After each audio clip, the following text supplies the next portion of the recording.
நேயர்களே, நீங்கள் கேட்டுக்கொண்டிருப்பது அண்ணா சமுதாய வானொலி 90.4 அலைவரிசை. இது இந்தியாவின் முதல் சமுதாய வானொலி. நேயர்களே, இப்பொழுது நீங்கள் கேட்கவிருக்கும் நிகழ்ச்சி உங்கள் அபிமான நட்சத்திர நேர்காணல். இன்றைய நட்சத்திர நேர்காணலில் நம்முடன் இணைந்திருக்கும் சிறப்பு விருந்தினர் தென்மேற்கு பருவக்காற்று வீசக்கூடிய தேனி மாவட்டத்தின் கம்பம் என்ற ஊரில் பிறந்து மருத்துவம், கலை, நடிப்பு, இயக்கம், இசை, திரைப்பட தயாரிப்பு என பன்முக திறமையோடு சாதித்துக் கொண்டிருக்கும் டாக்டர் திரு கர்ணன் மாரியப்பன் அவர்கள். வாங்க நிகழ்ச்சிக்கு போகலாம். வணக்கம் சார். வணக்கம். வணக்கம் மேடம். சார், உங்களுடைய கடந்த கால வாழ்க்கை, உங்களுடைய ஸ்கூல் டேஸ்ல இருந்து இப்போ உள்ள அந்த ஜேர்னி வர உங்களை பற்றி சொல்ல முடியுமா சார்? நான் தேனி மாவட்டம் கம்பம் நகரத்தை சேர்ந்தவன். அப்பா எஸ்கே மாரியப்பன் பில்டிங் கான்ட்ராக்டராக இருக்காங்க. அம்மா மாரியம்மாள் தவறிட்டாங்க, 2 வருஷம் ஆச்சு. என்னுடைய மிஸ்ஸஸ் டாக்டர் பிரபா இங்கே சென்னையில் டாக்டராக இருக்காங்க. மன்னன் பாலிகிளினிக் வச்சுருக்காங்க. ஒரே ஒரு பையன். என்னுடைய ஃபேமிலி இன்ட்ரோ இது. கம்பமில் பார்த்திங்கன்னா நான் 5th வரைக்கும் ஒரு ஸ்கூல். 5th அவ்வளோ ஈஸியாக சொல்லிட முடியாது, ஏன்னா அதெல்லாம் இப்போ 10th அப்புறம் தெரிஞ்ச வார்த்தைகள் தான். 5வது வரைக்கும் ஒரு ஸ்கூலு, அப்புறம் 6வதுலேருந்து 10வது வரைக்கும் ஒன்று, அப்புறம் +1 +2 ராயப்பன்பட்டின்னு சொல்லிட்டு ஒரு ஊரில் அலையசி ஸ்கூலில் +2 முடித்தேங்க. என்னுடைய மெடிசின் சேலம் விநாயகா மிஷன்ஸில் மெடிசின் முடித்தேன். முடிச்சுட்டு இங்கே சென்னை வந்தாச்சுங்க. சென்னை இங்கே சென்னையில் இருக்கிற கிட்டத்தட்ட ஒரு 30-35% ஹாஸ்பிட்டல்ஸில் நான் மெடிக்கல் ஆஃபீஸராக ஒர்க் பண்ணியிருக்கேன். ஒரு 2 ஹாஸ்பிட்டலில் ரெகுலர் டியூட்டி, ஒரு கிட்டத்தட்ட 15-20-25 ஹாஸ்பிட்டலில் ரிலீவிங் மெடிக்கல் ஆஃபீஸராக ஒர்க் பண்ணியிருக்கேன்.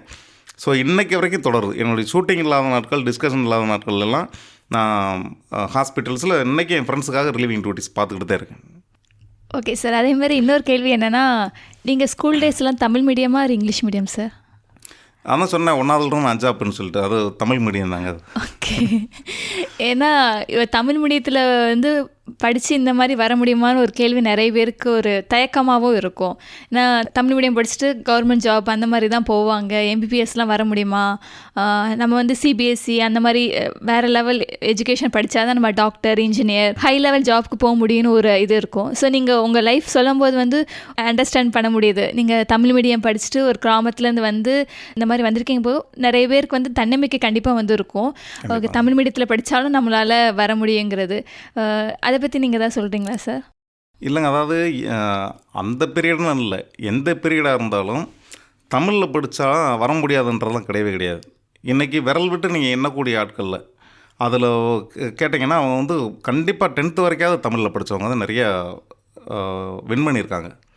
படிப்பு முதல்ல சப்ஜெக்ட் எப்படி நீங்கள் எடுத்துக்கிறீங்கன்றதில் இருக்குது தவிர்த்துட்டு, அதுக்கப்புறம் உங்கள் நாலேஜை வளர்த்துக்கிட்டு திருப்பி நீங்கள் அப்ளை பண்ண போகிறீங்க. அதை வெளியில் கற்றுக்கிட்டு தான் அப்ளை பண்ண போகிறீங்க. அதனால் லாங்குவேஜ்ன்றது ஒரு பெரிய ப்ராப்ளமாக நான் பார்க்கல. ஆனால் நீங்கள் சொல்கிற மாதிரி ஓகே, இந்த காலேஜில் போய் உட்காரும்போது ஃபஸ்ட்டு ஒரு 2 மாதத்துக்கு ஒன்றுமே புரியாது. ஏன்னா எங்களுக்கு தமிழில் இருக்கும் +1 +2 இந்த போன்லேருந்து மசில்ஸ்லேருந்து. இப்போ அங்கே போய் பார்க்கும்போது கிளாவிக்கல்னு சொல்லலாம். இங்கிலீஷ் மீடியம் முடித்தவெல்லாம் கிளாவிக்கல் எதுன்னு கண்டுபிடிச்சிருவேன். எங்களுக்கு கிளாவிக்கல்ன்ற பேரே புதுசாக இருக்கும். அங்கே போய் உட்காரும்போது என்ன காட்டுறாங்க, அப்போ நாங்கள் நினைப்போம் இவங்களாம் டியூஷன் போகிறாங்க போல, நமக்கு அவ்வளோதானே தெரியும். டியூஷன் போயிட்டால் அடுத்த நாள் அவங்க ஒப்பிச்சிடலான்ற மாதிரி தான் தோணும். ஸோ அந்த இதெல்லாம் இருக்கும். 3 மாதம்ன்ற 6 மாதம் வரைக்கும் அதில் நம்ம அடாப்ட் ஆகிறதுக்கு அவ்வளோ நாளாகும். அதுக்கப்புறம் அடாப்ட் ஆகிட்டா பிரச்சனை. இப்போ என்னைய சொன்னீங்க, நானாவது ஒரு நகரத்தில் வளர்ந்தேன். ஒரு ரொம்ப குக்கிராமத்தில் முடித்த ஒரு பையன் இங்கே என் கூட காலேஜில் கிளாஸ்மேட்டாக இருந்தேன். ஒரு 3-4 மாதம் 5 மாதம் அவனை சத்தம் போடாத ஆட்களே கிடையாது. ஒவ்வொரு பிரச்சனை எழுத முடியாது. ஒரு பேர் சொன்னீங்கன்னா அதை தொடர்ந்து இங்கிலீஷில் எழுத முடியாது. அவன் அப்படிலாம் ஒருத்தர் இருந்தேன். இந்த ஒரு 4 மாதம் 5 மாதம் கழித்து பார்த்தீங்கன்னா ப்ரொஃபஸர் அவனை கூப்பிட்டு அந்த கடாவர்னு சொல்லுவோம், டெட் பாடியை, அந்த இதை ஃபஸ்ட்டு அவன் டிசெக்ஷன் பண்ணணும். அவன் பண்ணாதான் ஸ்டூடெண்ட்ஸுக்கு புரியுன்ற அளவுக்கு 6 மாதத்தில் ஸ்கில்லை வளர்த்தேன். அவன் பேர் டாக்டர் தெய்வமணி. இங்கே சென்னையில் தான் மடிப்பக்கத்தில் கிளினிக் வச்சுருக்கேன். அவன் என்னென்னா அவ்வளோ ஸ்கில் வளர்த்துக்கிட்டேன். இங்கிலீஷ் மீடியம்ன்றது நினச்சா நொடியில் கற்றுக்கக்கூடிய விஷயம் தாங்க லாங்குவேஜெல்லாம். உண்மையிலே இன்றைக்கு வரைக்கும் அவன் மேலே இருக்கிற பிரமிப்பு எனக்கு போகலை. ஏன் அந்த 6 மாதங்கள் நம்ம பண்ண முடியல? நம்ம அப்போவும் டிக்ஷனரி எடுத்து தேடி பார்த்துக்கிட்டு இருந்தோம். ஆனால் அவன் டிக்ஷனரி இல்லாமல் டிசெக்ஷன் பண்ணுற அளவுக்கு போயிட்டேன். அந்த மாதிரி. ஸோ லாங்குவேஜ் எப்போ வேணாலும் கற்றுக்கலாம். எந்த ஒரு லாங்குவேஜுமே கற்றுக்கிறது தப்பு கிடையாது. அதுக்காக தமிழில் படித்தன்றதுக்காக மேலே வர்றது சிரமம்ன்றதும் கிடையாதுங்க. அழகாக சொன்னீங்க சார். லாங்குவேஜுங்கிறது ஜஸ்ட் ஒரு மீடியம் அப்படிங்கிறத அழகாக சொன்னீங்க. நிறைய பேர் வந்து நிறைய துறைகளில் வந்து ஃபோக்கஸ் பண்ணுறது கிடையாது, ஏதோ ஒரு துறையில் எடுத்து ஃபோக்கஸ் பண்ணுறாங்க. பட் உங்களுடைய திறமை என்னென்னா, நீங்கள் மருத்துவத்துறையிலையும் இருக்கிறீங்க, அதே மாதிரி மூவி எடுக்கிறது, தயாரிப்பு, இசை மேக் பண்ணுறது, லிரிக்ஸ் எழுதுறது, அப்படி நிறைய துறைகளை வந்து நீங்கள் கால் பதிக்கிறீங்க. உங்களுடைய ஹாபீஸை வந்து உங்கள் ப்ரொஃபஷனலாகவும் நீங்கள் வந்து ஃபாலோ பண்ணுறீங்க. இது எப்படி சார் நீங்கள் பேலன்ஸ் பண்ணுறீங்க? இல்லை, இதில் பேலன்ஸ் பண்ணுறது எதுவும் இல்லைங்க. அதாவது மனசுக்கு பிடிச்ச விஷயத்தை செய்கிறோம், அதை திருப்தியாக செய்யணும்னு சொல்கிற மாதிரி. நான் மெடிசின்றது வந்து நான் படித்து செய்கிற விஷயம். நீங்கள் சொன்ன மாதிரி இந்த பாடல் எழுதுறது, ஸ்கிரிப்ட் பண்ணுறது, டைரக்ஷன் பண்ணுறது, 2 படம் ப்ரொடியூஸ் பண்ணுறது, இந்த மாதிரி விஷயங்கள்லாம் பார்த்திங்கன்னா எனக்கு பிடிச்சி செய்கிற விஷயங்கள். படித்து செய்கிறதையும் போய்கிட்டு இருக்குது, பிடிச்சி செய்கிறதும் போய்கிட்டு இருக்குது. கம்ஃபர்டபுளாக இருக்கேன். எனக்கு எந்த நேரம் எதை பண்ணணுமோ அதை ஆப்டாக நான் அதுக்குள்ளே பொருந்தி போகிறேன், அவ்வளோ. இதுக்கு மொத்த காரணமே நீங்கள் சொன்ன ஒரு பெண்ணு தான். எனக்கு என் மிஸ்ஸஸ்ன்னு டோட்டலாக இன்னைக்கு வரைக்கும் எல்லா விஷயத்தையும் பார்த்துக்கிறேன். அப்படி இப்போ எவ்வளோ நாள் வந்து நான் படம் எடுத்துக்கிட்டே உட்கார முடியும், போஸ்ட் ப்ரொடக்ஷன் எல்லாம் பண்ணிக்கிட்டு இருக்கேனால எனக்கு ஒரு இதை நீ பண்ணுன்னு சொல்லிட்டு தூண்டுகோலாக இருக்கணும்ல, அது டாக்டர் பிரபா என்னுடைய மிஸ்ஸஸ்ன்னு பண்ணுறேன். அப்படி ஸோ ஒரு பெண் நினச்சா எந்த விஷயம் பண்ண முடியும். Super sir. நீங்கள் சொன்னீங்க உங்களுடைய ப்ரொஃபஷன் வந்து மருத்துவத்துறைங்கன்னு. அதுமாரி உங்களுடைய ஹாபீஸ் வந்து இந்த மாதிரி இதை நீங்கள் பிடிச்சி நிறைய எடுத்து பண்ணுறீங்க. ஸோ இப்படி பண்ணும்போது நிறைய சேலஞ்சஸ் கண்டிப்பாக வந்திருக்கும் உங்கள் ஃபிலிம் மேக்கிங்கில். ஸோ அப்படி என்ன சார் நிறைய சேலஞ்சஸ் ஃபேஸ் பண்ணதில் உங்களுக்கு மனசை தொட்டது ஏதாவது இருக்கா சார்? இல்லை, சேலஞ்சஸில் வந்து பார்த்திங்கன்னா முதல்ல ஃபேமிலியை சமாளித்து வெளியில் வர்றது பெரிய சேலஞ்சு தாங்க. ஏன்னா ஒரு டாக்டருக்கு படிச்சுட்டு நான் சினிமா எடுக்கிறேன்னு சொல்லும்போது என்னுடைய காலேஜ் டேஸில் எங்கள் அப்பா ஒத்துக்கிட்டார். என்னென்னா ஃபஸ்ட்டு இவனை எப்படியா மெடிசின் படிக்க வச்சிடணும், டாக்டராகி அவன் வேலையை பார்க்கட்டும் அப்படின்னா. ஏன்னா அது மெடிசின் படிச்சிட்டோம்னா அது ஒரு ஃபோக்கஸிங்கில் போயிடும், இந்த சினிமாவெல்லாம் மறந்துடும்னு சொல்லிட்டு அவங்க ஒரு கால்குலேட் பண்ணாங்க. ஆனால் என்னுடைய கால்குலேஷன் ஸ்ட்ராங்காக இருந்துச்சு. இல்லை, படித்து முடிச்சுட்டும் சினிமா தான் பண்ண போகிறோம் அப்படின்னு. அதுக்கப்புறமும் நான் வந்து இப்போ வரைக்குமே ப்ராக்டிஸில் தான் இருக்கேன். நான் மெடிசன் எங்கள் அப்பா கொடுத்த சொத்து அது. அதனால் வந்து மெடிசனை வந்து எப்போவுமே விடலை. நான் இன்றைக்கி சினிமாக்காரங்களும் சேர்த்து ட்ரீட்மெண்ட் பண்ணுறேன், அவ்வளோதானே தவிர்த்து மெடிசனை விட்டுற கிடையாது. அதே மாதிரி என்னுடைய லட்சியம், என்னுடைய கனவு பாதைன்னு ஒன்று இருந்துச்சு, அதிலிருந்து நான் எங்கேயுமே விலக கிடையாது. ஓகே, அதன் பாதையில் பயணம் செஞ்சுக்கிட்டே தான் இருக்கேன். நீங்கள் சொல்லுதுலேருந்து இன்னொரு ஒரு கொஸ்டின் வருது. மருத்துவத்துறைங்கிறது ஒரு கிளாஸியான, ஒரு ப்ரொஃபஷனான, ஒரு ஒரு ஒரு கம்ஃபர்ட் ஜோனான ஒரு பாதைன்னு வச்சுக்கலாம். பட் அதே இதில் சினிமா துறைங்கிறது நிறைய சேலஞ்சஸ் வரும், ஈஸியாக உள்ளே வர முடியாதுன்னு ஒரு மென்டாலிட்டி இருக்கும். அதுலேருந்து இதுக்கு வரணும் அப்படிங்கிறது ஏதாவது ஒரு ஸ்பார்க் எந்த இடத்துல கம்ஃபர்ட் ஜோனை விட்டு வெளியே வரணும் அப்படின்னு எப்போ சார் தோணுச்சு? இல்லை, என்னென்னு பார்த்தீங்கன்னா பேசிக்காக வந்து நான் ஸ்கூல் டேஸ்லேருந்தே அந்த கவிதை எழுதுறது, கதை எழுதுறது, இந்த மாதிரி என்னுடைய பேஸ்மெண்ட்டு அங்கேயே போட்டாச்சு. ஓகே, அதுக்கு மேலே வந்து ஒரு பில்டிங்கிறது ஃபஸ்ட் ஃப்ளோர் ஓகே, எனக்கு வந்து மெடிசின்றது. திருப்பி அதுக்கு மேலே கட்டும்போது என்னென்னா பில்லர் இன்னும் கொஞ்சம் ஜாஸ்தி பண்ணி கொண்டு வர மாதிரி சினிமாவும் ஒன்று இருந்துச்சு. ஸ்ட்ரகிளிங்கிறது என்னென்னு பார்த்தீங்கன்னா மெடிசின்லேயும் எல்லா டாக்டருமே வந்து இப்போ மிகப்பெரிய டாக்டரெல்லாம் வர்றது கிடையாது. ஸோ எல்லா டாக்டருக்கும் டெய்லி 100 கேஸ் இருக்கான்னா இல்லை, கண்டிப்பாக இல்லை. எங்கேயாவது வேலைக்கு போனோம், எல்லா டாக்டருக்குமே வேலை கிடைக்குதா அப்படின்னா இல்லை. எல்லா துறையிலையுமே இது இருக்குது. அந்த மாதிரி தான் சினிமா துறையிலையும். அதாவது எந்த துறையாக இருந்தாலும் நீங்கள் நேசித்து நேர்மையாக வேலை செஞ்சிங்கன்னா உங்களுக்கு பலன் கிடைக்கும். அதை நான் கிட்டத்தட்ட அனுபவிக்க தொடங்கியிருக்கேன்னு நினைக்கிறேங்க. Super sir. நீங்கள் எடுத்த படங்களை வந்து எனக்கு ரொம்ப பிடிச்சதுன்னு பார்த்தா ராமர் பாலம் வந்து எனக்கு ரொம்ப பிடிக்கும். பிகாஸ் நானும் திருநெல்வேலி சைட்லேருந்து வந்ததுனால அதோடைய மூலக்கரு, அதோடைய மீனிங் என்ன, அதோடைய தாக்கம் என்ன, அதோட தாக்கம் எங்களுக்கு அதிகமாகவே இருந்துச்சு அந்த இது. ஸோ அந்த ஃபிலிமுக்கு வந்து நிறைய அவார்ட்ஸ் வாங்கியிருக்கீங்க, இண்டிபெண்டன்ட் ஃபீச்சர் ஃபிலிம் அவார்டு வாங்கியிருக்கீங்க.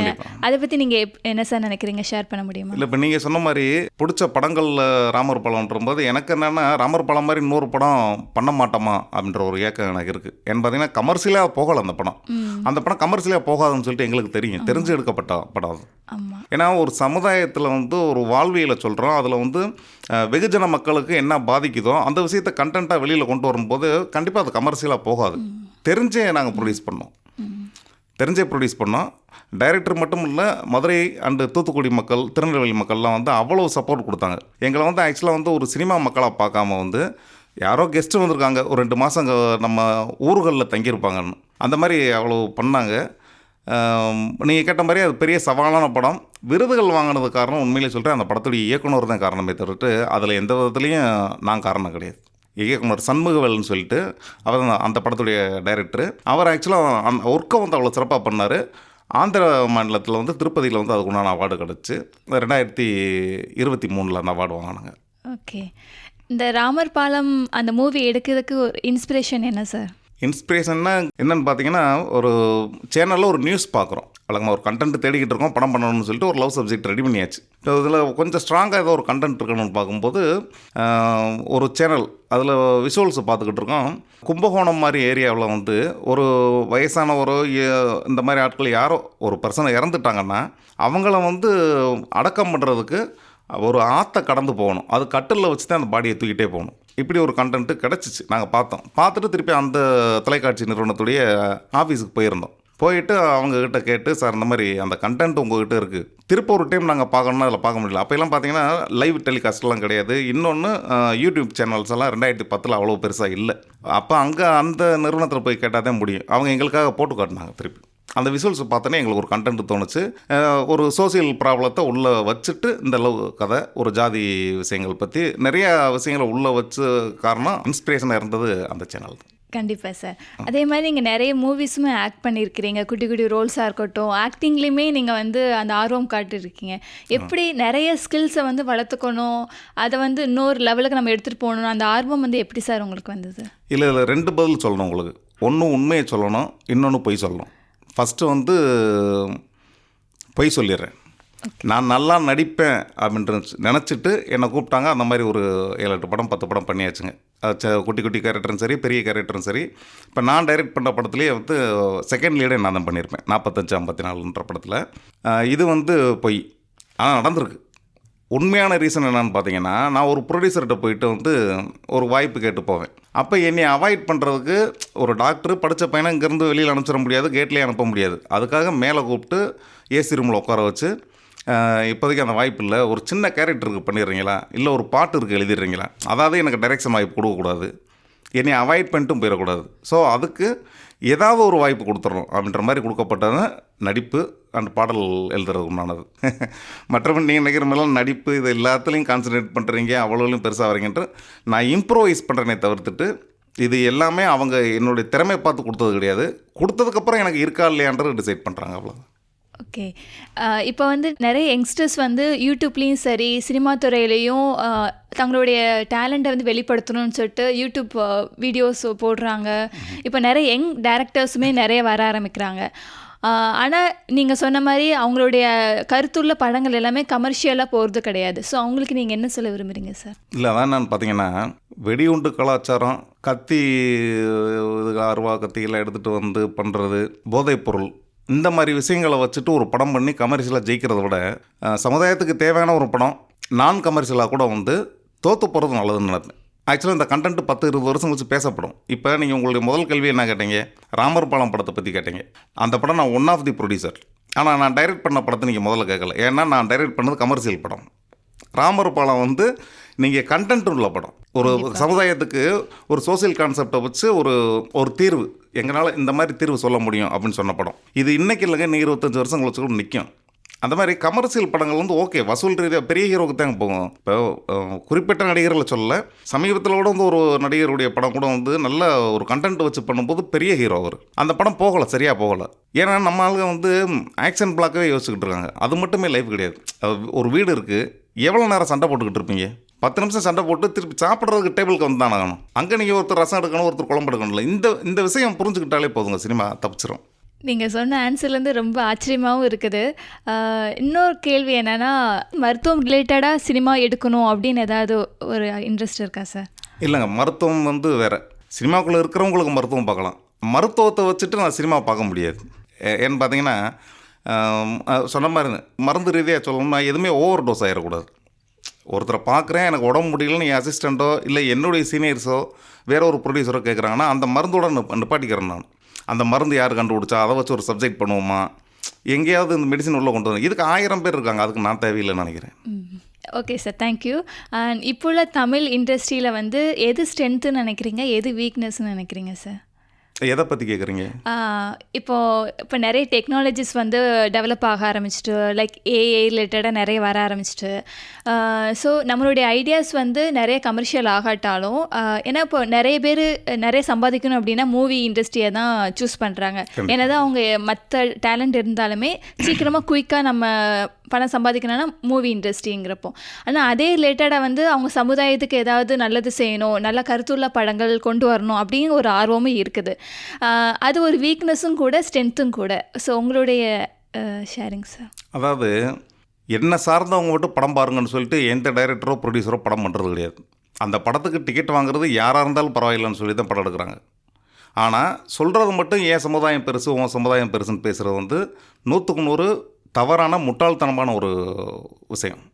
அது சினிமான்ற ஒரு பொழுதுபோக்கு சாதனத்தவே கெடுக்கிற மாதிரி ஒரு விஷயம். அப்படி பண்ணக்கூடாது. நீங்கள் கமர்ஷியலாக பண்ணுறீங்க, கோடிக்கணக்கில் சம்பாதிக்கிறீங்க, அது தப்பு இல்லை, அது உங்கள் டேலண்ட்டு.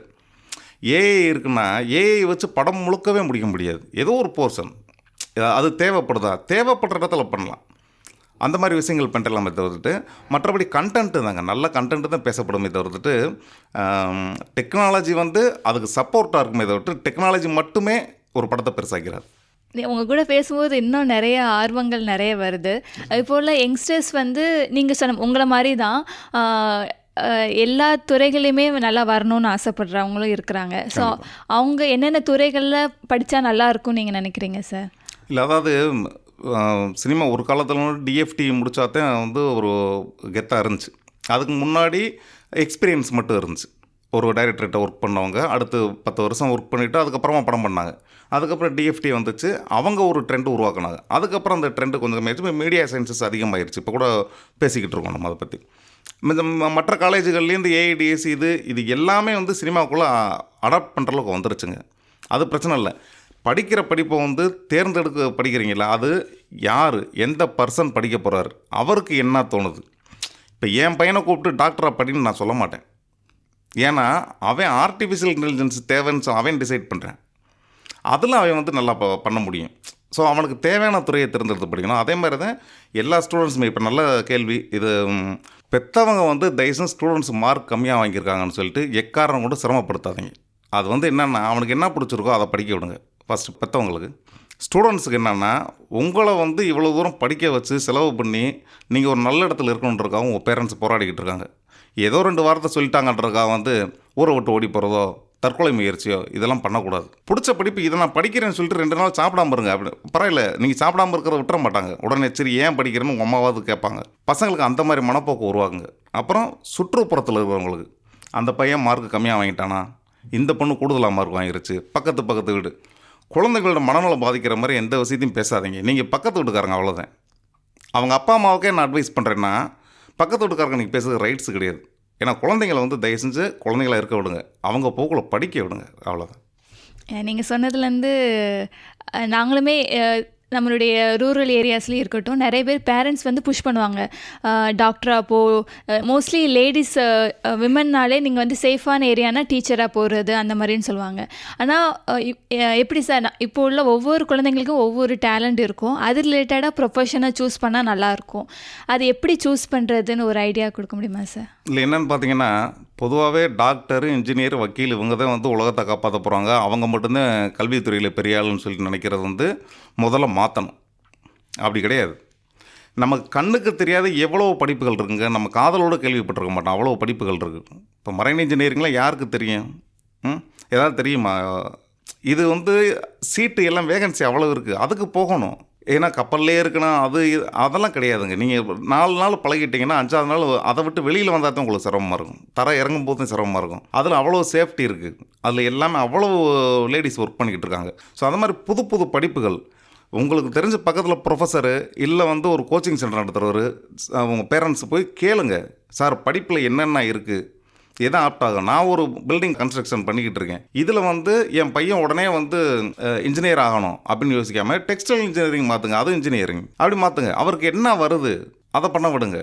எல்லோரும் சிவில் இன்ஜினியர் ஆகணும், எல்லோரும் ஐடி பார்க்கு போயிடணும். எல்லாருமே ஐடிக்கு போயிட்டீங்க, இங்கே யாருங்க வேறு வேலைகள்லாம் பார்க்குறது? அதனால் எவ்வளவு ஸ்கோப்ஸ் இருக்குன்றத பேரண்ட்ஸ் வந்து ஃபஸ்ட்டு தகவல் தெரிஞ்சவங்ககிட்ட கேட்டுக்கிறணும். இப்போ அண்ணா யூனிவர்சிட்டி இருக்குன்னா ப்ராஸ்பெக்டஸ் பார்த்தா இதுக்குள்ளே எவ்வளோ கோர்சஸ் இருக்குன்னு ஒரு ஐடியா கிடைக்குமா இல்லையா? கண்டிப்பாக. ஸோ அந்த ஐடியா அதை பார்த்துட்டு அது என்ன அப்படின்னு டீட்டெயில் கேட்கலாம். ஏன்னா ஃபோன் நம்பர், மெயில் ஐடி எவ்வளவோ இருக்குது இதில்.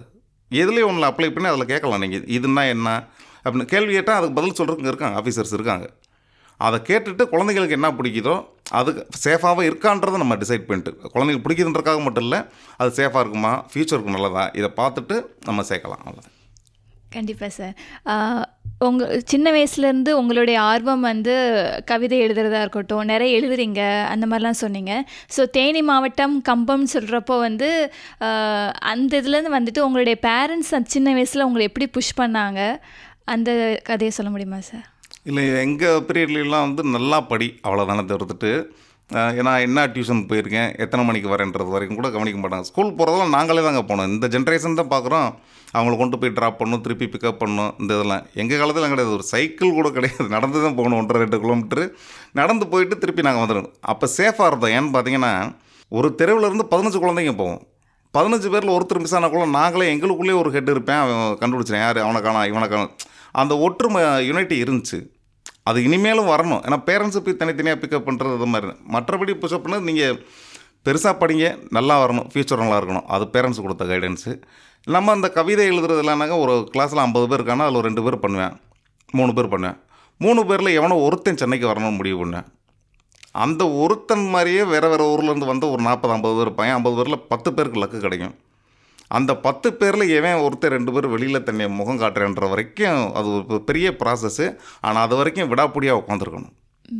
அதில் 1008 அவமானம் வரும், எல்லாமே வருமான இழப்பிலிருந்து எல்லா விஷயமே வரும். அதெல்லாம் சகிச்சுட்டு டாலரேட் பண்ணி வந்தால் வர முடியும். நன்றி சார். அதே மாதிரி இப்போ 12th ரிசல்ட் வரப்போகுதுன்னு தெரியும் எல்லாருக்கும். ஸோ இன்னொரு பேரண்ட்ஸோட பெர்ஸ்பெக்டிவ் எப்படி இருக்கும்னா, நிறைய மார்க் எடுத்தால் இந்த மாதிரி கோர்சஸ் போகலாம், கம்மியான மார்க் எடுத்தால் இந்த மாதிரி கோர்சஸ் போகலான்னு ஒரு ஐடியா இருக்கும். இன்னொன்று வந்து ஓகே நீ நிறைய மார்க் எடுத்தாலும் இந்த மாதிரி கோர்ஸ் போ, இதுக்கடுத்து இந்தந்த ஆப்பர்ச்சுனிட்டிலாம் இருக்குது அப்படின்னு அவங்களுக்கு தெரிஞ்சதுன்னா இன்னும் கோர்சஸ் எடுக்க கொஞ்சம் பெட்டராக இருக்குமேன்னு தோணுது. ஸோ உங்களுடைய ஐடியாஸ் ஏதாவது சொல்லுங்கள். இல்லை, நீங்கள் சொன்னது கரெக்டுங்க. அதாவது மார்க் எடுத்ததுக்காக இந்த படிப்பு படிச்சிருன்னு சொல்லிட்டு யாரையும் அனுப்பக்கூடாது.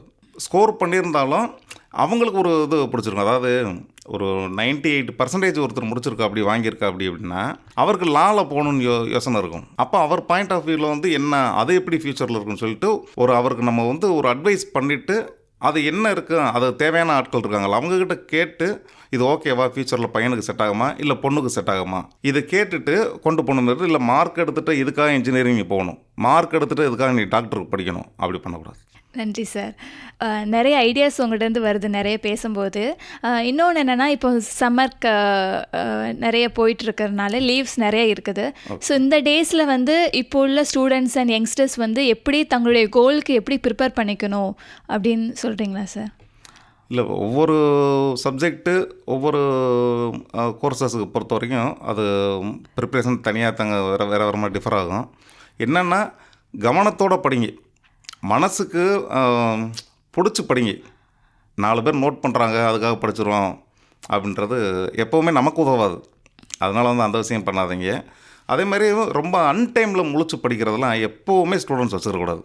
அன்றைய பாடத்தை அன்றைக்கி முடிச்சிட்டிங்கன்னா வேலையை முடிஞ்சு, நீங்கள் நைட்டு 1 மணி வரைக்கும் உட்கார வேண்டிய விஷயம் கிடையாது. இதனால் என்னென்னா கவனம் சிதறும். எக்ஸாமுக்கு போய் உட்காரும்போது கவனம் சிதறும், இன்னும் தூக்கம் வரும், இல்லை ஒரு டயர்ட்னஸ் இருக்கும், நம்ம யோசிக்க முடியாது, ஒரு ஆன்சர் பண்ணணும்னா யோசிக்க முடியாத சூழல் இருக்கும். அதனால் குறிப்பிட்ட டைமுக்குள்ளே படிங்க. மேக்ஸிமம் உங்களுக்கு முடிஞ்ச அளவுக்கு அதிகாலை ஒரு 4 மணி 4:30 எந்திரிச்சு படிங்க. ஏர்லி மார்னிங் படிக்கிறது வந்து உண்மையிலே ரொம்ப பீஸ்ஃபுல்லாக இருக்கும், மைண்டில் நிற்கும். அதை வந்து எடுத்துக்கலாம். அன்டைம் 12 1 மணி வரைக்கும்லாம் படித்தேன் அப்படிலாம் வேணாம் முடிஞ்ச அளவுக்கு. ஏன்னா டெய்லி படத்தை முடிச்சிட்டிங்கனாலே அது வந்து நீங்கள் அன்டைம் முழிச்சு பார்க்க வேண்டிய வேலை இருக்காது. நன்றி சார். அதே மாதிரி வந்து இப்போ உள்ள காம்படிஷன் வேர்ல்டில் வந்து ஓடிக்கிட்டே இருக்கிற மாதிரி இருக்குது. ஸ்டூடெண்ட்ஸும் சரி, பேரண்ட்ஸும் சரி, யங்ஸ்டர்ஸ் எல்லா ஜென்ரேஷனுமே வந்து ஏதோ ஒன்று தேடி போயிட்டே இருக்கிற மாதிரி இருக்குது. வாட் நெக்ஸ்ட், அடுத்து என்னன்னு. பட் தன்னுடைய மென்டல் ஹெல்த்தை வந்து ஃபோக்கஸ் பண்ணுறாங்களா அப்படிங்கிறது, செல்ஃப் லவ் அப்படிங்கிறது ரொம்ப கம்மியாக இருக்குது. ஸோ அதுக்கு ஏதாவது டிப்ஸ் கொடுக்க முடியுமா சார்? அது என்னென்னு பார்த்தீங்கன்னா, ஃபஸ்ட்டு வந்து மைண்டு ஃப்ரீயாக இருந்தால் மட்டும்தாங்க வந்து எந்த வேலையும் திருப்தியாக செய்ய முடியும். அவசர கதையில் ஓடுறோம். இந்த சுச்சுவேஷன் வேறு வழியில். நானே வரும்போது கூட வந்து 10:30க்கு வரணுன்னா நான் எப்போ கிளம்பியிருக்கணும், அங்கேருந்து டிராஃபிக்கில் வரணும், எல்லாமே எல்லாருக்குமே இருக்குது. என் பக்கத்தில் காரில் போகிறவருக்கும் அதே அவசரம் இருக்குது, 2 வீலரில் வர்றவருக்கும் அதே அவசரம் இருக்குது, பஸ்ஸில் போகிறவருக்கும் அதே அவசரம் இருக்குது. ஆனால் இந்த பஸ்ஸில் போகிறவங்கள வந்து அத்தனை பேருடைய அவசரம் 60-70 பேருடைய அவசரத்தை ஒரு டிரைவர் மேனேஜ் பண்ணணும். அவருக்கு பிபி ஏறிக்கிட்டு இருக்கும். இந்த மாதிரி சில விஷயங்கள் வந்து மாற்ற முடியாது. அதை எப்படி ரிலாக்ஸ் பண்ணுறது, மெடிடேஷன் பண்ணலாம். புக்ஸ் வாசிக்கிறது வந்து மிக அருமையான ஒரு விஷயங்க. மருந்தே எடுக்காமல் புக்கு வாசிங்க. எனக்கு தூக்கம் வரல, ரொம்ப டென்ஷனாக இருக்குது, பிபி அதிகமாக இருக்குது, ஒன்றுமே இல்லை, ஒரு 2 மணி நேரம் ஏதோ ஒரு புக்கு உங்களுக்கு என்ன பிடிக்கும், என்ன சப்ஜெக்ட் பிடிக்குமோ, க்ரைமா, த்ரில்லரா, இல்லை குடும்ப நாவல் படிக்கணுமா, இல்லை நியூஸ் பேப்பர் வாசிக்கணுமா, வாசிங்க. ஒரு 1 or 2 hours வாசிங்க.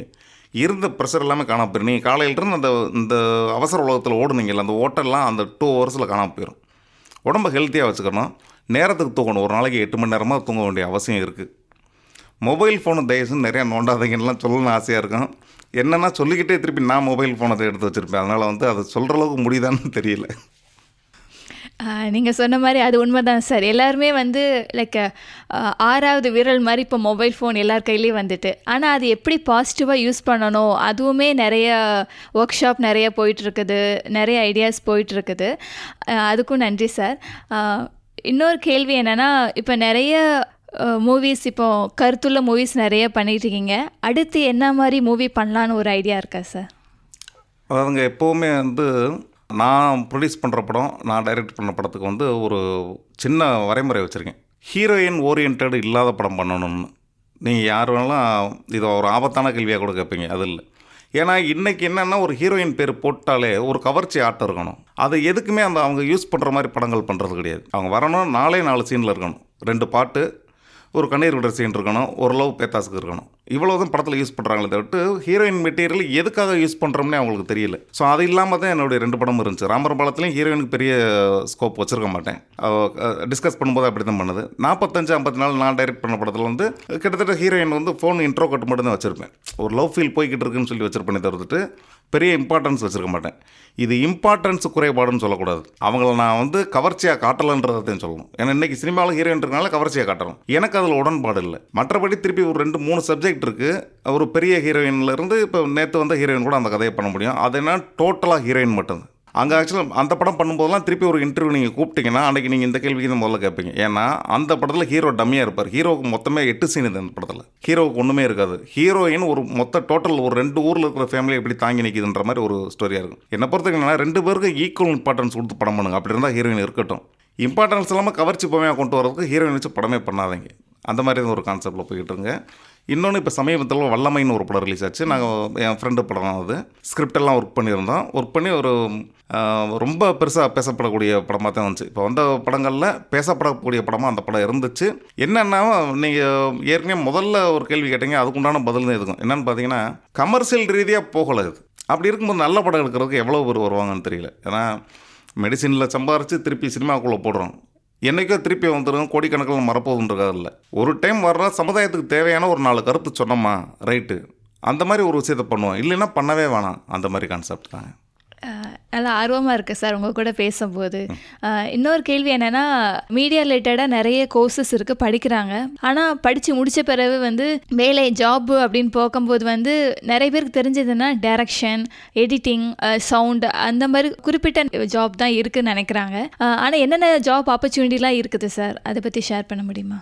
இல்லைங்க, இதில் பார்த்தீங்கன்னா சவுண்ட்லேயே வந்து சவுண்டு இன்ஜினியரிங் இருக்குது. இந்த பக்கம் பார்த்தீங்கன்னா எஃபெக்ட்ஸ்னு சொல்லிட்டு தவிர்க்க முடியாத ஒரு விஷயம் இருக்குது. எஃபெக்ட்ஸுக்கு வந்து தனியாக வந்து டிபார்ட்மெண்ட்டே ஒன்று வேலை செய்யணும். அப்படி ஒரு டிபார்ட்மெண்ட்டே இருக்குது. அதனால் வந்து இதில் எடிட்டிங் சொல்கிறீங்க, இப்போ கலரிங் சொல்லிட்டு ஒன்று இருக்குது, டிஐ பண்ணுறது. அடுத்து டிஐடின்னு சொல்லிட்டு நம்ம இப்போ ஃபுட்டேஜ் எடுக்கிறோம் பார்த்தீங்களா, ஷூட்டிங் ஸ்பாட்டில் எடுக்கிறது, அதை வந்து சிஸ்டமுக்கும் நம்மளுடைய ஹார்ட் டிஸ்க்கும் காப்பி பண்ணுறதுக்கு உண்டானதுக்கு அதுக்கே ஒரு அசிஸ்டன்ட் டைரக்டர் இருக்கார். அவர் ஒரு சின்ன டிகிரி ஹோல்டர், மீடியா சார்ந்த ஒரு படிப்பில் இருக்கார்.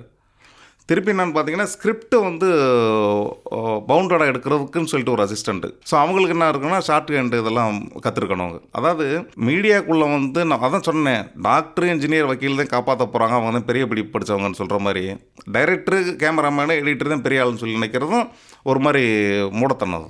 என்னென்னு பார்த்தீங்கன்னா, இதுக்குள்ளே டிபார்ட்மெண்ட்ஸும் நிறையா இருக்குங்க. இன்றைக்கி சினிமாவில் ஜெயிச்ச சினிமாவில் பின்னாடி இருக்கிறது எல்லாமே சவுண்டு இன்ஜினியர்ஸு, எஃபெக்ட்ஸு, கலரிங் பண்ணுற ஒரு கலரிஸ்ட்டு, கன்ஃபார்மிஸ்ட்டுன்னு ஒருத்தர் இருக்கார். கன்ஃபார்மிஸ்ட்டு, கலரிஸ்ட்டு, டிஎல், இவ்வளோ விஷயம். ஒரு விஷுவல் பார்க்குறீங்கன்னா அதில் அத்தனை பேர் வேலை செஞ்சுருக்காங்க. அத்தனை பேருமே இருக்காங்க அதில். நமக்கு வெளியில் தெரிஞ்ச வேலை அவ்வளோ. நம்ம போகிறது டைரெக்டாக என்ன பண்ணுறோம், ஒரு அசிஸ்டன்ட் டைரக்டர் கால் எடுக்கணும், டைரெக்ஷன் வந்துடலாம் அப்படின்னு. உலகத்திலே பாவப்பட்ட டீம்ன்றது டைரக்ஷன் டீம் தான். பைசா வராது. ஆனால் மிச்சம் எல்லாமே இந்த கண்ணுக்கு தெரியாத வேலை இருக்குது பார்த்தீங்கன்னா, இவங்க எல்லாத்துக்கும் நல்ல சம்பளம் இருக்குது. ஆனால் நம்ம மக்கள் அதை தேர்ந்தெடுக்கிறதில்ல. டைரக்டர்னா கார்டு போடுவாங்க அப்படின்னு சொல்லி. மீடியா சயின்சஸில் நிறையா இதெல்லாம் உங்களுக்கு சொல்லிக் கொடுப்பாங்கன்னு நினைக்கிறேன். டிஏலேயே பல விஷயங்கள் இருக்குங்க. அந்த மாதிரி இதை தாண்டி எவ்வளவோ டெக்னிக்கல் விஷயங்கள் இருக்குது. அவ்வளோ டெக்னீஷியன்ஸும் இருக்காங்க அதில். இன்றைக்கெல்லாம் படித்தவங்க யங்ஸ்டர்ஸ் தான் உள்ளே இருக்காங்க. யாரை பார்த்தீங்கன்னா அவங்களுக்கு அதாவது காப்பி பண்ணணுன்னா நாங்கள் அப்போ யாரோ ஒருத்தர் நம்பியே இருக்க வேண்டியிருந்துச்சு. இப்போ அப்படி இல்லை.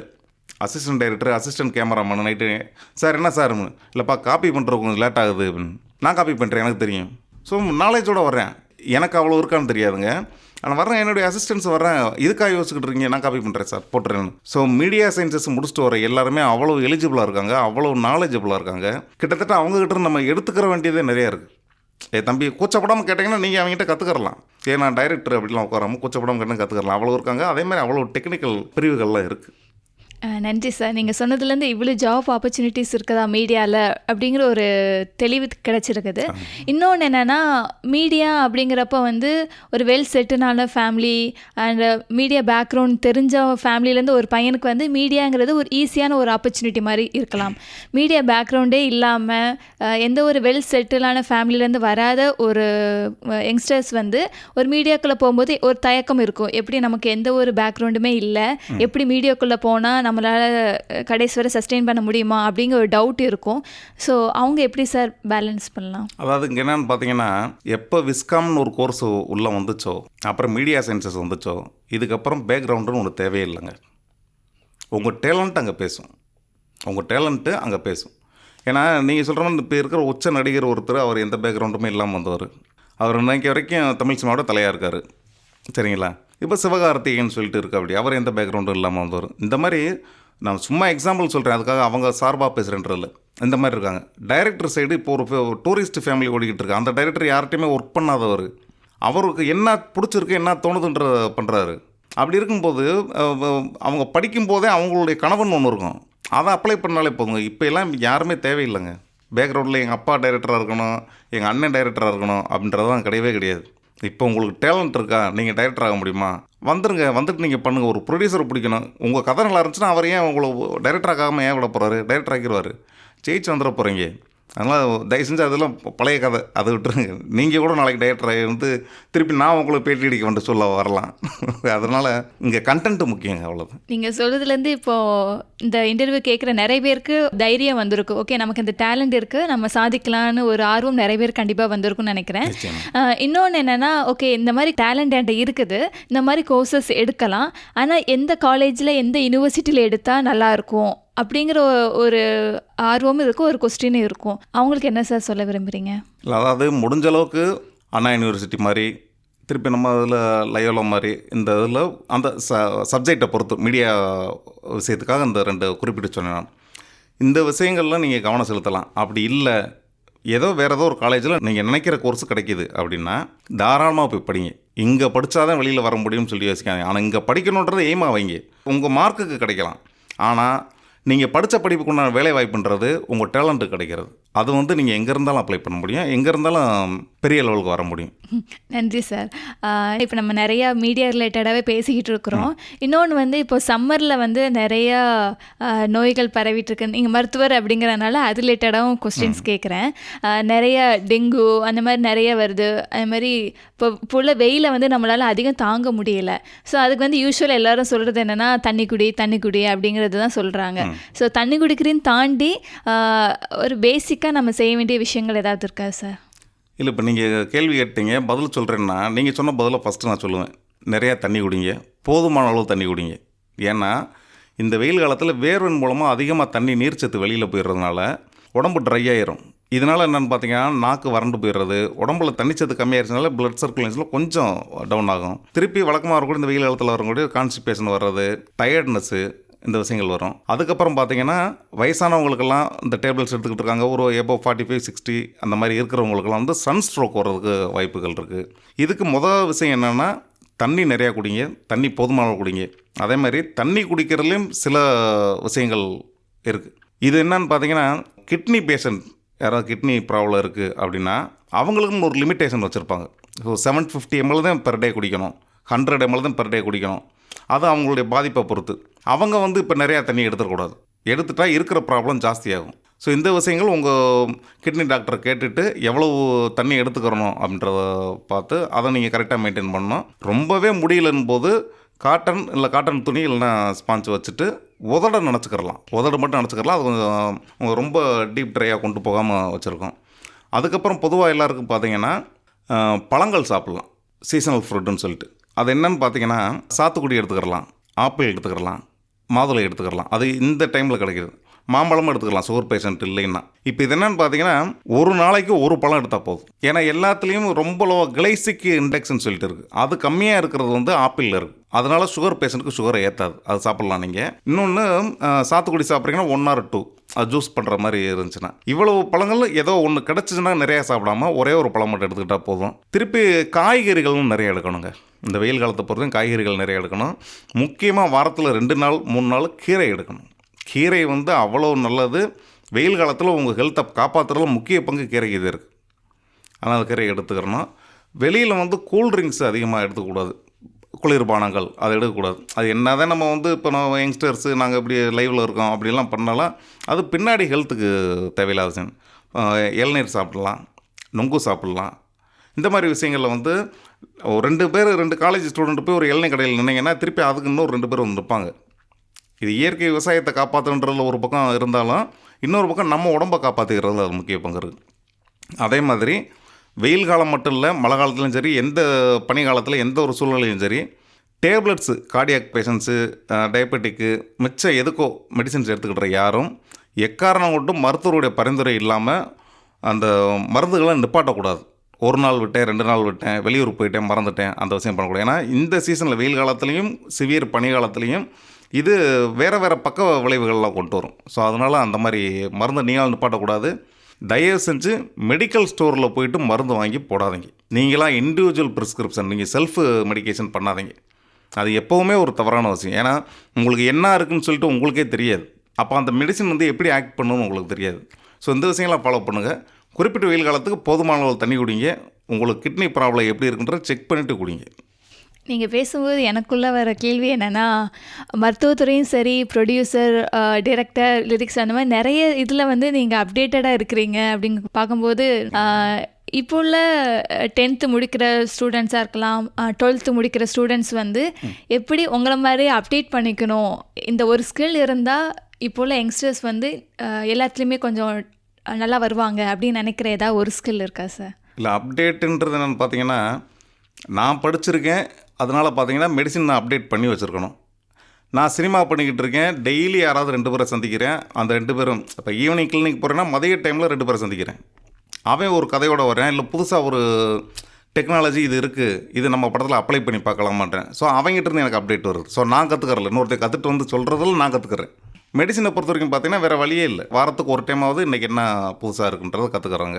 உண்மையிலே என்னை விட இன்னும் அதிகமாக ப்ராக்டிஸில் இருக்கிற ஒரு டாக்டரை கூப்பிட்டு கேட்டிங்கன்னா, இல்லை அவர் பேசுனது கம்மியாகத்தான் பேசினாருன்னு என்ன யோசிப்பீங்க. ஏன்னா அவ்வளோ அப்டேட்ஸ் இருக்குங்க. சரிங்களா? அதனால் அப்டேட்ன்றது இப்போ மொபைலு எடுத்து பார்க்குறாங்களே, ஹெல்த் டிப்ஸ்ன்னு சொல்லிட்டு சும்மா போட்டு பார்க்கலாம். அவங்க ஹெல்த் டிப்ஸு, சம்மர் டிப்ஸுன்னு போட்டு பார்த்தீங்கன்னா தெரியும் என்னென்ன சாப்பிட்லாம், இதெல்லாம் வந்துடும். ஆனால் ஒரு டாக்டர்கிட்ட போயிட்டு சுகர் செக் பண்ணுங்கள், கிட்னி ப்ராப்ளம் 60 வயசு 50 வயசுக்கு மேலே கிட்னி ப்ராப்ளத்தெல்லாம் செக் பண்ணுங்கன்னு சொல்கிறத அங்கே கூகுளில் சொல்லாது. இது நாங்கள் சொல்ல முடியும். இது இவ்வளோ தானே தவிர்த்துட்டு எல்லாருமே அதை அப்டேட் பண்ணலாம். அதுவும் இல்லாமல் ஒரு மீடியா சயின்ஸில் உங்களுக்கு என்ன அப்டேட் இருக்கோ அது எனக்கு இருக்காது. புரியுதுங்களா? ஒரு இன்ஜினியர் இருக்கார், சிவிலில் இன்றைக்கி என்ன சிமெண்ட்டு கொண்டு வரணும், என்ன கம்பி இன்றைக்கி சரியாக இருக்குது, அது அவருக்கு தெரியும், எனக்கு தெரியாது. நம்ம போய் அவர்கிட்ட கேட்கும்போது அவர் நாலேஜ் பெருசாக இருக்கும். அந்த மாதிரி வந்து அப்டேட்டை வச்சுக்கிறது எல்லாருக்கும் நல்லது. ஆனால் அவங்கவுங்க டிபார்ட்மெண்ட் சார்ந்தவங்ககிட்ட கேட்குறது ரைட்டு, அது கொஞ்சம் பெட்டராக இருக்கும். நன்றி சார். அதே மாதிரி என்னென்னா, இப்போ நிறைய பேர் வந்து இப்போ மொபைலில் நிறைய கற்றுக்குறாங்க, நிறைய ஆன்லைன் கோர்சஸ் நிறைய கற்றுக்குறாங்க, யூடியூப் மூலமாக கற்றுக்குறாங்க. ஆனால் எக்ஸ்பீரியன்ஷியல் லேர்னிங், ஒரு இறங்கி ஆக்டிவாக அந்த விஷயத்தை செய்கிறங்கிறது வந்து ஒரு பர்சன்டேஜ் வந்து கம்மியாக தான் இருக்குது. நிறைய நாலேஜ் லெவலில் இருக்குது, பட் ஆக்டிவாக யங்ஸ்டர்ஸ் பண்ணுறாங்களா, நிறைய யங்ஸ்டர்ஸ் பண்ணுறாங்க, ஆனால் கொஞ்சம் பேர் வந்து ஆக்டிவாக பண்ணுறதில்ல. இதே இதில் ரூரல் ஏரியாஸ்ன்னு போகும்போது, கிராமப்புறம்னு போகும்போது வந்து அவங்களுடைய ஃபோக்கஸ் எல்லாமே வந்து நல்லா சாதிக்கணும் அப்படிங்கிறது இருக்குது. ஆனால் ஆக்டிவ் லெவலுக்கு வர்றதுங்கிறது கொஞ்சம் கஷ்டமாக இருக்குது. அதை எப்படி சார் வெளியே கொண்டு வரலாம்னு நினைக்கிறீங்க? அது என்னென்னு பார்த்தீங்கன்னா, சிட்டி லைஃபுக்கு வந்து முதல்ல வந்து டவுன் சவுத்தில் இருக்கிறவங்க அடாப்ட் ஆகிறது பெரிய விஷயம். சரிங்களா? ஃபஸ்ட்டு எனக்கு இங்கே சென்னைக்குள்ளே வரும்போதெல்லாம் எந்த தெருவு பார்க்கும்போது ஒரே தெருவாக தெரியும். இந்த பஸ்ஸில் குறுக்க கோடு போட்டு இது அங்கே போகுது அங்கே இது எதுவுமே நமக்கு தெரியல. அப்போ கொஞ்சம் நம்ம மெடிசின் பிடிச்சிட்டு வரோம்ல, கையில் காசு இருக்கும். ஸோ எல்லாமே ஆட்டோவில் போய் பழகிருச்சு. அதுக்கப்புறம் ஒரு 6 மாதம் ஒரு வருஷம் கழிச்சு தான் நான் வந்து இங்கே தான் இருக்க போகிறோம் அப்படின்னதுக்கப்புறம் தான் பஸ்ஸு எப்படி ஏறுறது போகிறது, அதுக்கப்புறம் ஒரு டூ வீலர் இருந்தாலும் ட்ரெயினில் போகிறது, இந்த மாதிரி விஷயம் இருக்குது பார்த்தீங்களா. இதே மாதிரி தான் கிராமத்தில் இருக்கிறவங்க ஸ்கில்ஸோடு இருந்தாலும் அங்கே ஒரு வருமானம் இருக்கும். அவங்க அப்பா அம்மா யார் மூலமோ வந்து ஆல்ரெடி ஒரு பிஸ்னஸ் போய்கிட்டு இருக்கும். விவசாயமாகட்டும், ஒரு மளிகை கடையாக இருக்கட்டும், ஒரு டிஃபன் சென்டர் ஆகட்டும், அதையும் இவங்க மெயின்டைன் பண்ண வேண்டிய சூழ்நிலை இருக்கும். ஸோ அதை விட்டுட்டு உடனே இங்கே ஓடி வந்துட முடியாது. அது ஒன்று இருக்குது. இங்கே இருக்கிறவங்களுக்கு நிறைய ஆப்பர்ச்சுனிட்டி இருக்குது. பக்கத்துலேயே இருக்கும்போது வந்து அவங்களுக்கு இதான நாளைக்கு பார்த்துக்கலாம். இந்த நாளைக்குன்னு ஒரு விஷயம் யோசிக்கும்போது அது எப்போவுமே கம்மியாக தான் இருக்கும். அதனால் வந்து முடிஞ்ச அளவுக்கு அன்னைக்கு அந்த வேலையை செய்கிறதுக்கு பார்க்குறது தான் நல்லதுங்க. இப்போ நெட்டு எல்லாமே வந்துருச்சு. அப்படி இருக்கும்போது இன்டர்நெட் எப்போ வந்துச்சோ அப்போவே கிட்டத்தட்ட சிட்டி கிராமம்ன்றதெல்லாம் பாகுபாடு மேக்ஸிமம் இல்லாமல் போயிடுச்சு. இப்போ எந்த ஊர்லேருந்து ஒரு வீடியோ போட முடியும் யூடியூப்பில், அந்த மாதிரி வளர்ந்துருச்சு. இது இன்னும் வளரணும். தேவையான விஷயங்கள், அதாவது இது போய் சிட்டியிலன்னு ஒரு விஷயம் பண்ண முடியும் அப்படின்னு யோசிக்கிறவங்க தயங்காமல் சிட்டிக்கு வரணும். கிராமத்தில் நம்ம இவ்வளோ விஷயம் பண்ண முடியும், விவசாயமோ வேறு விஷயங்களோ இதெல்லாம் பண்ண முடியுன்றவங்க தயவு செஞ்சு அங்கே இருந்து பண்ணுங்கள். ஏன்னா நீங்கள் அங்கே பண்ணுற வேலையை வச்சு தான் இங்கே இருக்க முடியும் வேறு ஆட்கள்லாம். அதனால் உங்களுக்கு பிடிச்ச விஷயத்தை எங்கேருந்து பண்ண முடியுமோ அங்கேருந்து பண்ணுங்கள், அவ்வளோது. அருமையாக சொன்னீங்க சார். உங்களுக்கு பிடிச்ச விஷயத்த எங்கேருந்து பண்ணணுமோ அதை அங்கேயே பண்ணுங்கள். அது அருமையான விஷயம். சினிமாங்கிறப்ப வந்து நிறைய ஃபேஷன் அந்த மாதிரியே தான் போகுதே தவிர, இப்போது நம்மளுடைய ட்ரெடிஷன் அப்படிங்கிறப்ப வந்து அப்போ உள்ள ஆக்டிங்லாம் எப்படி இருக்குன்னா, தெருக்கூத்து அந்த மாதிரி ட்ராமா அதுலலாம் வந்து ஆக்டிங்னாலே ஒரிஜினலாக இருக்கும். அந்த மாதிரி ஒரு ஆக்டிங் இருக்கும். ஒரு கல்லை தூக்குறாங்க, மைம் அந்த மாதிரி இதெல்லாம் வந்து உண்மையிலே வேத்து வடியும். ஆனால் அவங்க கல் தூக்க மாட்டாங்க, அவங்க ஆக்டிங் அந்த லெவலுக்கு இருக்கும். ஆனால் இப்போ உள்ள மூவிஸ் எல்லாமே வந்து ஃபைட்டு, ரத்தம் அந்த மாதிரி மூவிஸ் தான் அதிகமாக, ஜேர்னல்ஸ் அதிகமாக வருது. 1-2 ஜேர்னல் தான் வந்து எமோஷனல் ஃபீல் குட் மூவின்னு சொல்லுவோம். அந்த மாதிரி மூவிஸ் கம்மியாக வருது. ஸோ நம்மளுடைய மூவிஸ் ட்ரெடிஷன் வந்து ஃபோக், தெருக்கூத்து அந்த இதில் இருந்து இப்போது மூவிஸ் இதே மாறிக்கிட்டே வருது. அதை எப்படி சார் பார்க்குறீங்க? இல்லை, என்னென்னு பார்த்தீங்கன்னா, அன்னைக்கு நடிக்கிறதுக்கு ஆள் இருந்தாங்க. இதுக்கு சிம்பிளாக அவ்வளோதான் பதில் தவிர்த்து இதுக்கு மேலே பதில் சொல்ல முடியாது. ஏன்னா சொன்னால் அடுத்த படம் பண்ணும்போது நான் மாட்டிக்கிறேன். அன்றைக்கி நடிக்கிறதுக்கு ஆள் இருந்தாங்க, இன்றைக்கி அது கம்மியாக இருக்காங்க, அவங்க பண்ண முடியல.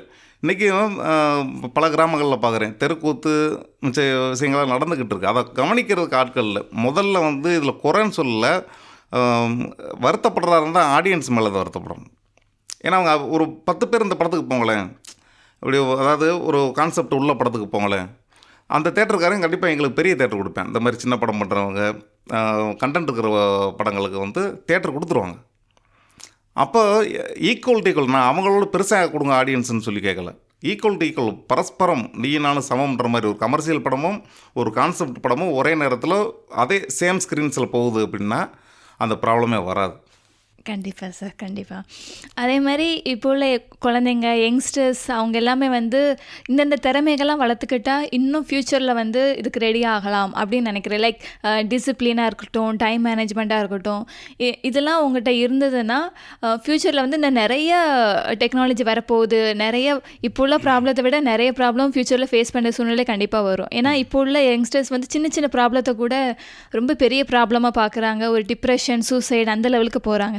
ஸோ இந்த ஸ்கில்லை நீ வளர்த்துக்கோ, இதை நீ ஃபேஸ் பண்ணலாம் அப்படிங்கிற ஒரு இது ஏதாவது இருக்கா சார்? இல்லை, ஒரே விஷயம் தாங்க.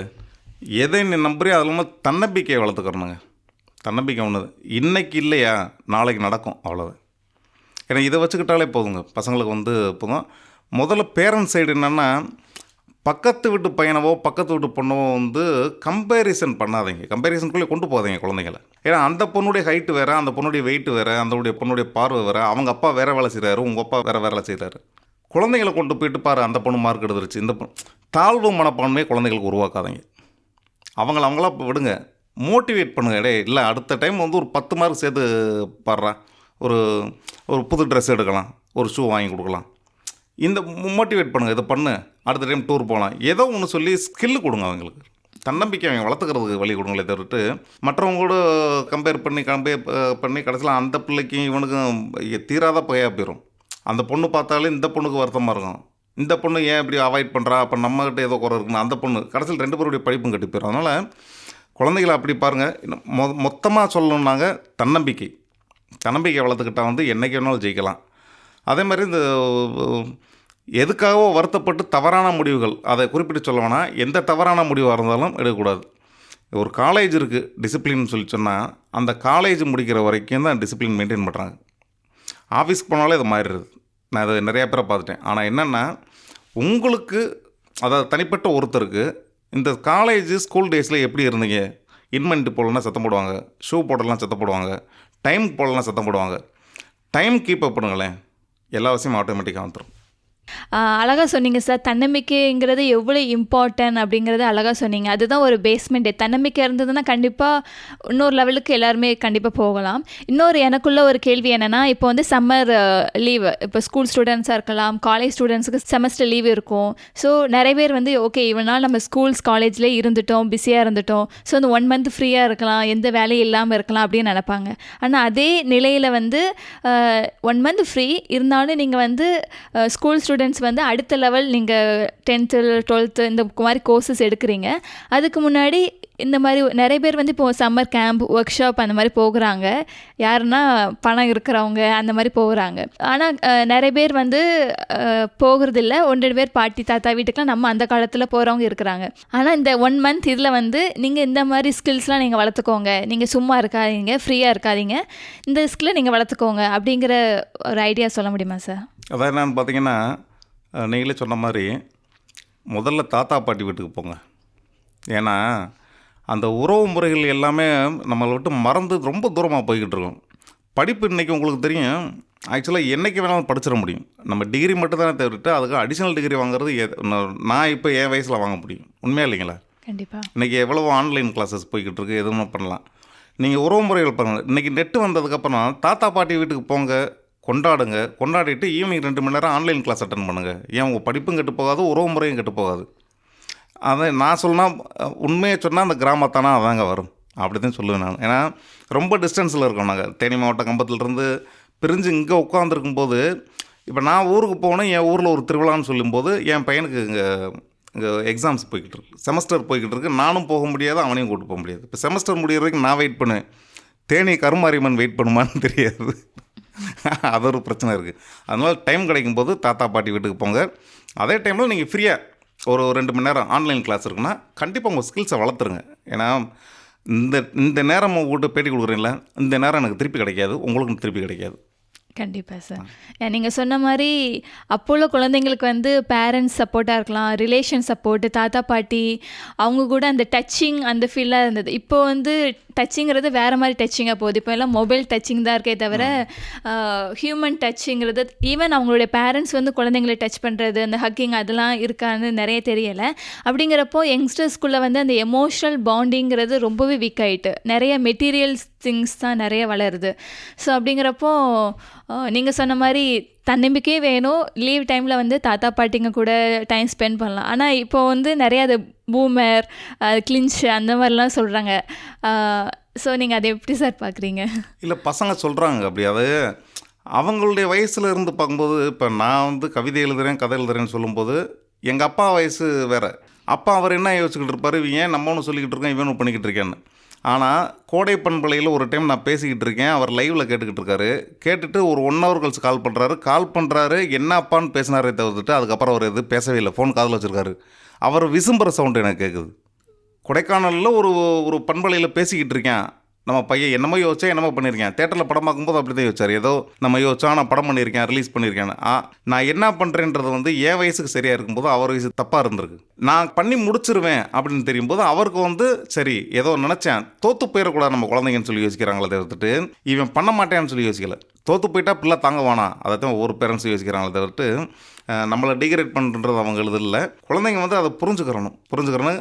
இவங்க சொல்லுவாங்க, இவங்க வயசுக்கு வந்து சொல்கிறது பூமர் அங்கிள் எல்லாம் சொல்லுவாங்க. ரைட், ஓகே, சொல்லிட்டு போட்டோம். அவன் வந்து அந்த வரிசையில் நின்று அந்த காம்படிஷனில் போயிட்டு போராடி அந்த ஒரு இடத்த பிடிச்சிட்டு திரும்பி பார்க்கும்போது பார்ப்பேன், இல்லை நம்ம தேவையில்லாமல் நம்மக்கிட்ட ஒருத்தர் அட்வைஸ் பண்ணார், அவர் பூமர் அங்கிள்னு சொல்லிட்டோமோன்னு ஃபீல் பண்ணுவேன். ஏன்னா அதில் நடந்தவர் தான் சொல்கிறாரு, இப்படி நடக்காத, கொஞ்சம் தள்ளி நடாது நல்லாயிருக்கும் அப்படின்னு சொன்னால் அன்றைக்கி நமக்கு சிரமமாக இருக்குது. ஏன்னா நம்மளோட 4 ஃப்ரெண்ட்ஸ் வரையில அவனை நம்ம பார்க்குறோம், வர்றாங்க கூட ஜாலியாக மூவ் பண்ணி போயிடலாம். லைஃப்பில் யாரும் எந்த ஃப்ரெண்ட்ஸும் வந்து கடைசி வரைக்கும் ட்ராவல் பண்ண மாட்டாங்க. ஒவ்வொரு காலேஜில் ஒரு ஃப்ரெண்டு, ஸ்கூலில் ஒரு ஃப்ரெண்டு, ஆஃபீஸில் ஒருத்தர், ஆஃபீஸ் மாறிட்டீங்க இன்னொரு ஃப்ரெண்டு, ரிட்டையர்மெண்ட்டுக்கு அப்புறம் இன்னொரு ஃப்ரெண்டு, பார்க்கில் அவங்களத்தையும் மீட் பண்ணோம். அந்த மாதிரி ட்ராவலிங் வேறு மாதிரி ஃப்ரெண்ட்ஸை கொடுத்துக்கிட்டே இருக்கும். ஆனால் அனுபவப்பட்டு போகிற அனுபவசாலிகளோட வார்த்தையை நம்ம கேட்டோம்னா கண்டிப்பாக வெற்றி பாதையில் தான் நடக்க சொல்லுவாங்க. அதை ஏற்றுக்கிறேன். அப்புறம் பூமர் பாய்ஸாக மாறிடக்கூடாது, அவ்வளோதான். கண்டிப்பாக சார். அதே மாதிரி என்னென்னா, இப்போ பேரண்ட்ஸ்க்கும் குழந்தைங்களுக்கும் உள்ள அந்த கேப் வந்து இன்னும் அதிகமாகிட்டு நினைக்கிறேன். லைக் மொபைல் ஃபோனால் பேரண்ட்ஸ்க்கு ஒரு ரூம், குழந்தைங்களுக்கு ஒரு ரூம்.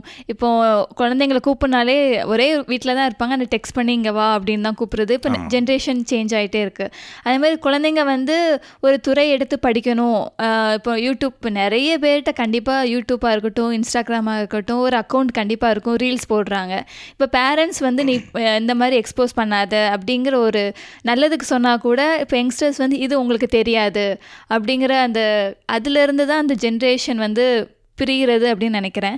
அப்படிப்பட்டவங்களுக்கு வந்து இப்போ யங்ஸ்டர்ஸ் குழந்தைங்க வந்து இதை நீங்கள் கற்றுக்கோங்க அப்படிங்கிற ஏதாவது இருக்கா சார்?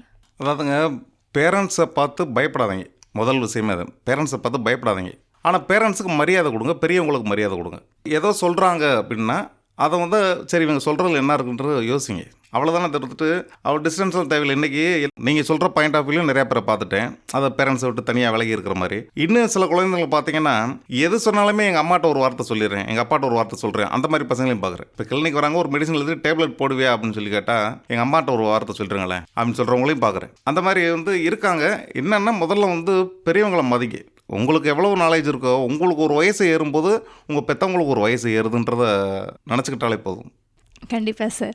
அதே மாதிரி இப்போ நீங்கள் மருத்துவத்துறையில் அதுலேயும் சிறந்து விளங்குறீங்க.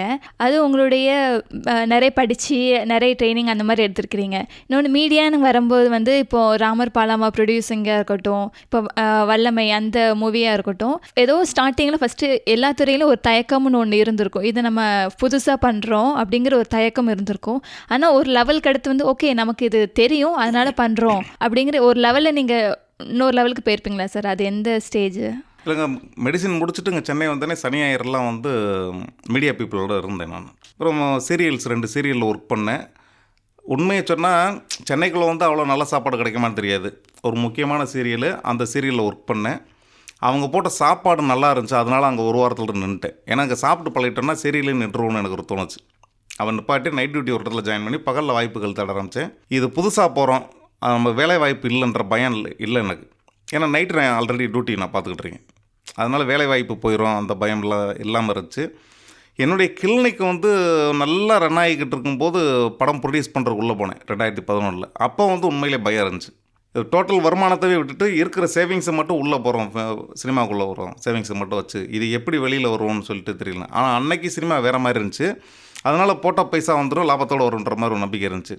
இப்போ என்னென்னு பார்த்தீங்கன்னா ஸ்கில்ஸ் மட்டும்தான் இருக்குது, நம்ம பண்ண முடியும், பண்ணுவோம். ஏன்னா இப்போ நான் பண்ண முடியும்னு போய் என்னை 4 பேர் டிஸ்கஷன் கூப்பிட்றாங்க, ஐடியாஸ் கேட்குறாங்க, திருப்பி பாட்டு எழுதுறதுக்கு வாய்ப்பு கொடுக்குறாங்க, ஏற்கனவே நான் சொன்ன மாதிரி நடிக்கிறதுக்கு வாய்ப்புகள் கொடுக்குறாங்க. இப்போ வரைக்கும் ஒரு 4-5 படம் ரிலீஸ்க்குன்னு ரெடி ஆகிக்கிட்டு இருக்கு, நடித்த படம், பாட்டு எழுதின படம் அதெல்லாம். ஸோ நானும் சினிமாவில் இருக்கேன் அப்படின்றத விட நாங்கள் சினிமாவில் தெரிஞ்ச மாதிரி இருக்கேன்ற மாதிரி அதை நோக்கி போய்கிட்டு இருக்கேன். அதனால் பயம் இருக்கிறது இயற்கை தாங்க, அதெல்லாம் மறுக்க முடியாது. சும்மா உட்காந்துட்டு இருக்க நான் அரசியல்வாதிகள் இல்லை, மைக்கை பார்த்தோன்னே டக்குன்னு ஏதாவது பேசிடக்கூடாது. உண்மையை பார்த்தா பயம் எல்லாருக்குமே இருக்குது, எனக்கு இல்லை. ஒரு 200 படம் 300 படம் பண்ண நடிகர்கள் கூட அந்த பயம் இருக்கும். இன்றைக்கி வேறு மாதிரி ஒரு கேரக்டர் பண்ணிட்டோம், ஒரு எகென்ஸ்டான கேரக்டர் பண்ணிட்டோம்னா நாளைக்கு நம்ம அந்த கண்ணோட்டத்தில் பார்த்துட்டாங்கன்னா வாய்ப்பு வராதுன்னு இன்றைக்கி 300-400 படம் பண்ணவங்களாம் பயப்படுவாங்க. அந்த மாதிரி சுச்சுவேஷன் இருக்கும்.